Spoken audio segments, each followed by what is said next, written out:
Everyone always talks about how easy and quick RuneScape 3 is. The XP rates are supposedly so fast. Well, today, I'm going to be testing that out. Group Ironman just released, and I have a group full of gamers. With OSRS leagues coming out in exactly 1 month from this release date, we are naming ourselves 31 Days to Max. Introducing our group, we have Mikeru, who will be going by Miker Who in this group. Mikeru has a 200 mil all RS3 account and an endgame Ironman. Cat Crab, one of the group's friends who is an absolute gamer and very knowledgeable about Artistry content, with also an endgame Ironman. Then we have the Wazzler, or Wazzy. He is a very good RS3 PVMer and has done every single boss log on his Ironman. Next up, Treasure Gill, or if you are familiar with RS3 content, you might know him as Eva Lucario. This guy is arguably the best RS3 PVMer, and while he doesn't have an Ironman, I'm sure the group will find it easy to breeze through PVM content progression with him helping us out. All 4 of these gamers have old school accounts. Whether they've started in the last year or have had for a while, they are all quickly progressing, and more importantly, all capable of grinding. And finally, there's me, Scalar Guy 34. I have a 200 mil all account in RS3, however, I got it in 2016. This game is constantly changing its skilling metas, so I'm pretty much going to have zero knowledge of the updated methods, essentially relearning RS3 from scratch. I'm going to be finding out if the rumors are true. Can we max an RS3 group Ironman before leagues in 31 days? The group is looking forward to early game PVM, but me, I am looking forward to trying to max. And the best part about group Ironman is the leftover skilling supplies from PVM that my group mates get can always go to me. For the sake of the video, I'm going to be doing most of my gaming on Legacy Interface mode, which essentially turns your interface as the closest to RS2 as it could be. To start off, as soon as I got into the game, I did Cook's Assistant. This quest is the same as OSRS, except I couldn't grab dupe items for my team, because the ingredients are all a new untradeable item, forcing everyone to Ironman this quest. The first ever quest completed, and that got us level 4 cooking. Next up, the whole group is already here, and I fell a bit behind due to that quest, but I went to a weekly event called the Circus. You could only do this once a week, however, it does give decent range, magic, and agility XP. Looks like I just jump on this rope, and boom. 4 agility instantly. Looks like that one jump was mostly everything, cause we ended that weekly event at 5 agility. Now we can't get more agility XP from here until next week. Next, I shot my bow and arrow at this target for some fat XP drops. I mean, look at this, I instantly got 7 ranged from level 1. Finished with training range for the week at level 11. The third and final part of the circus event is magic. Similar to range and agility, I simply just click the pillars 10 times and I'm done. The circus is now complete, ending me at 13 magic, 11 range, and 5 agility. That took me about maybe 5 to 10 minutes. You wouldn't expect to see it, but there is a flax field in Berthorpe that I can do a full inventory of bowstrings early game. The Artistry wiki has a guide similar to OSRS early game guides, such as the Brushsailor guide. This wiki guide is the one and only option and choice that I could find. My team and I are all following it. And similar to the OSRS guides that we use, it's focused on PVM. So when we get to that part, I'm just going to be skipping over and focused on skilling. And of course, the guide is for Ironman, and we are a group Ironman. So there may be occasional executive changes that we make as a team as we go. Here we go, 5 crafting complete already, and this is how we make our first ever 1000 gold on RuneScape 3. Archaeology. This is one of the newer skills in RS3 that released after my time. It came out in 2020. This is supposedly by far the longest skill for an Ironman, and there is a tutorial for it, which is what I am currently doing. I dug up this sword and now I'm repairing it. Get ready? 5 Archaeology.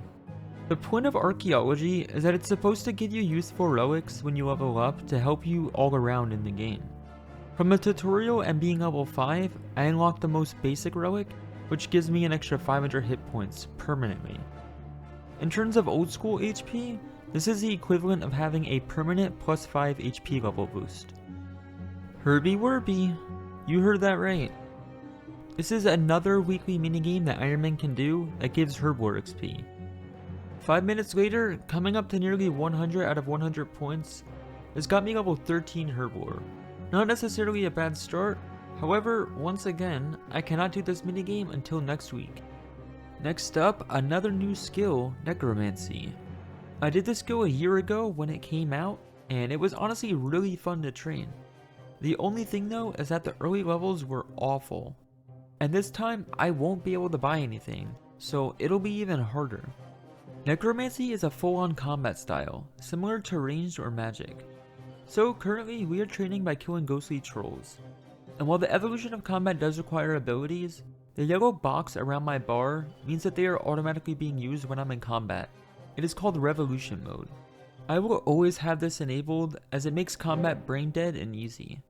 The only time it's really punishing is when you're doing endgame bossing, which thankfully I have teammates to do for me, so I don't have to worry about it. 30 minutes later, 24 Necromancy complete. The combat XP rates in this game are insanely bad at low levels. While they do get exponentially better later on, for now, it's straight up miserable. It is now something o'clock, which means cache time. Every hour, a cache spawns, which is a minigame-ish for divination, yet another new skill after old school. This was, however, released in 2013, and the minigame itself is pretty fun. You can get 200 points a day, and normally you would get 100 points twice. However, we all agreed to only get 66 for a fat XP drop at the end. That way, we can do 3 games of 66, and our XP at the end of the game will scale better, since we will not be level 1. The idea of the minigame is that we turn into this robot thing once per minute and kill other robots. And ideally, you don't want anyone else in your world, but unfortunately, since Group Iron Man was just released, that just simply won't happen. Everyone is going to be doing caches. The other part of the minigame is slower points, but you can still get some points during the minute cooldown become a robot by depositing these memories to the middle. That teleport that you just saw was me using an ability called Surge, which dashes me 10 tiles ahead. That can be used anywhere in the game, and it has a 20-second cooldown. The only requirement is 5 agility, which thankfully we got from the circus. 56 points, time to leave. Boom! 1 to 14 divination just like that. That took me about 7 minutes. Welcome to Runespan. This place is very well known, even in RS2 days, as it basically nuked runecrafting in one update. Instead of running Essence, you essentially just AFK siphon things for runecrafting XP. And this isn't actually the meta for XP, however, we are currently siphoning a rune sphere, which is insanely epic. You see, this rune sphere gives us rune dust up to 1000 per day. This 1000 rune dust can be traded for XP, and it does not scale per level. So at low levels, it is going to be insane. The whole group is here. Look at all of these gains. Oh my god, get ready! 10,000 XP! That got us instantly level 30 runecrafting. Since we did not finish our 1000 dust, we all made our way to a different world that had a rune sphere in it as well.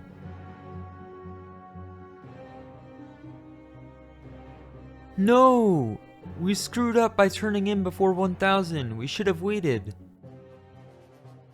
Shattered Worlds. Never done this before. This is apparently the meta for combat training, at least in early game.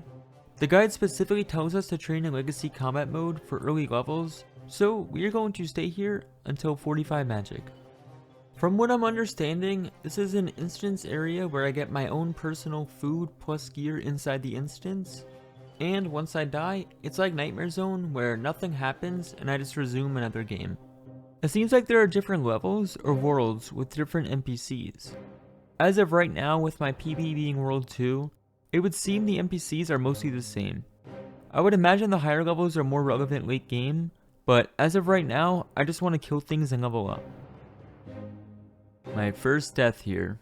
Each game I get to loot the chest, which gives me anime, and this has no relevance as of right now, but later on in the game we will find out what it's used for. Oh my god, finally level 20 magic. 7 levels took me 10 minutes to get. Leveling here is so slow. I'm going to purposely down myself so I can start a new fresh game after level 20. The weapons the minigame gears me with are based off my levels, so now that I am 20 magic, I get a tier 20 weapon. Hopefully this will improve XP rates. Okay, so there may have been a lie somewhere, but an hour later I just hit 39 magic. This is just so slow. Construction in this game is absolutely insane. I'm currently at a place called Fort 4 and 3, which is a super important place for RS3 players.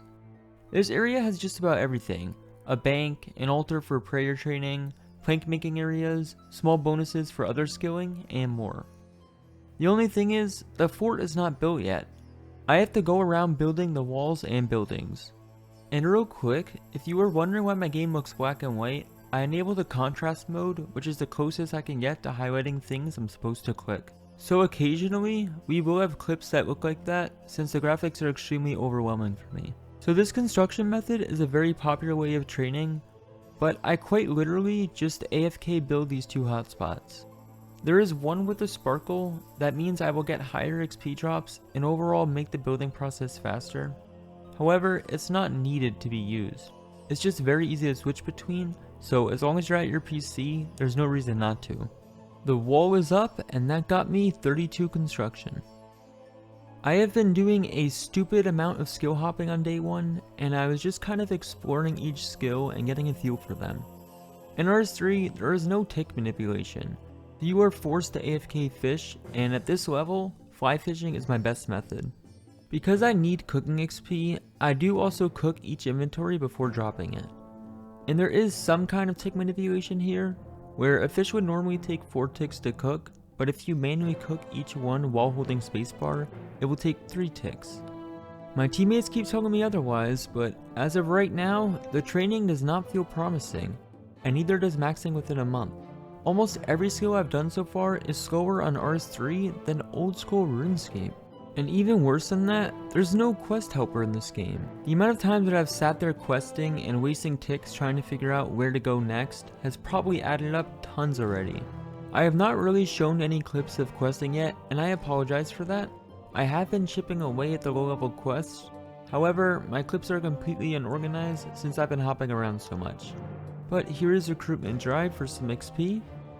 That got us 19 herblore and 24 agility. And today, I had the luxury of learning that Witch's House in RS3 does not have a safe spot like old school.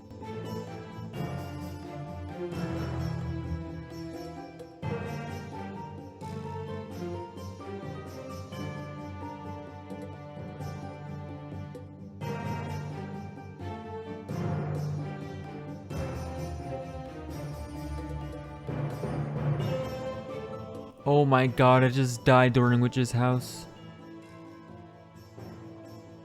While that did sour my mood, it lightened up when I entered the door again and realized that the NPC was still on boss number 4 and damaged, so I had no problems finishing the kill this time. That was Witch's House complete. Our good teammate Wazzy got us a red berry pie for the Knight's Sword quest. However, do not even think about trying this at a low level. The Ice Warriors and Ice Giants are so strong in this game. I thankfully managed to get 2 Blu-ray ores before they finally killed me. I wasn't sure if there was ever a reason to get a second ore, but I know in OSRS it's always said to get 2, which is why I wanted to get another just in case. Knight's Sword completed, which got us 32 smithing.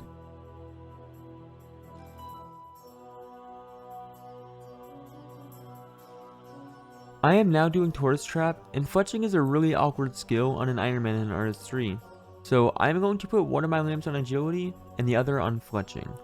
That got me 29 agility and 22 fletching. Coming up to day 2, we have been able to do Runesphere to 44 rune crafting, but it was kind of important to get 50 ASAP, so I had to actually AFK Runespan for about an hour, and that got us level 50 rune crafting. Next up, I took a look into how to train Hunter in this game, and apparently the meta for getting to level 30 is to just catch birds. It doesn't feel the fastest, but also the catch rate or something feels a lot cleaner in RS3. I unlocked a second bird trap at level 20, and I was getting about 30k an hour after that. For birds, that's a pretty good rate in my opinion. And 30 hunts are complete. I just hit 38 woodcutting, and wow, the skill is exactly like fishing in this game. It's slower than old school and just AFK. There's not really a way to speed it up. The crazy thing though, is that Artistry also has a log basket for each type of tree. For example, right now I am using an oak wood box. This can store logs only up to oak, however, it holds 70 of them. I can do 100 logs per trip before having to bank, which I thought is crazy. 42 wood cutting, and as you can see, I got my willow log basket. However, this is the highest tier I can make for now since my fletching level is still relatively low, so I don't think I'll go higher. This is going to be the greatest content ever, dungeoneering. I loved dungeoneering back in the day. However, over the years, even when I did 200 mil in 2016, it was kind of dead to train normally since there were better methods to go about it. But not on Group Iron Man. Group irons are locked from all the other methods, so we have to train like it's 2012. And we are going to do it as a team, rushing floors together. Oh my god! The total levels are going up for the whole group. That was a 2-minute floor. 25 dungeoneering, and we are all still leveling together each floor. We were pacing for rank 1, however, unfortunately, my guru was leeching dungeoneering and we needed his 39 strength to open a door to progress. 1 hour later, we all just got 39 dungeoneering. Consider 5 of us all getting 30 levels, this was 150 total levels for the group in just 1 hour. We ended that session at 40 dungeoneering, and I made my way back to woodcutting willows for 30k XP per hour. We're coming up to the end of day 2, so let's do a quick recap.